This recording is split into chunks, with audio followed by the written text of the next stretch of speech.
यावेळेला कोल्हापूरचा आखाडा कोण मारतं याची उत्सुकता कोल्हापुरात तर गल्लोगल्ली आहे. नक्कीच. महाराष्ट्र स्वाभिमान पक्षाचे अध्यक्ष नारायण राणेंनी सहकुटुंब आपला मतदानाचा हक्क बजावला. कोल्हापुरातून आपण रत्नागिरी सिंधुदुर्गमध्ये आलेले आहोत.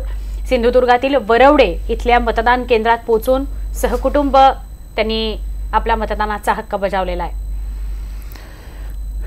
नारायण राणे यांनी लोकसभा निवडणुकांच्या सुरुवातीलाच स्पष्ट केलं होतं की काहीही झालं तरी मी माझा उमेदवार उभा करेन. त्यानुसार त्यांनी त्याच्या मुलाला उमेदवारी स्वाभिमानी पक्षातर्फे दिलेली आहे आणि ते खरं तर भाजपचे सहयोगी खासदार आहेत. पण भाजपच्या कुठल्याही मंचावर ते प्रचार करताना दिसले नाहीत. भाजपच्या जाहीरनामा समितीच्या आणि याच्या समितीवरही खरं तर ते होते केंद्राच्या.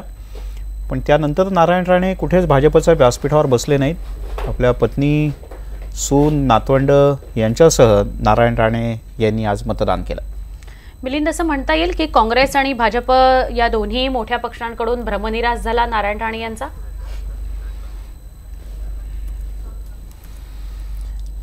त्यामुळे राज्यात आज मोठ्या उत्साहानं मतदान होत आहे आणि विविध ठिकाणची जनता मोठ्या संख्येनं आज मतदानासाठी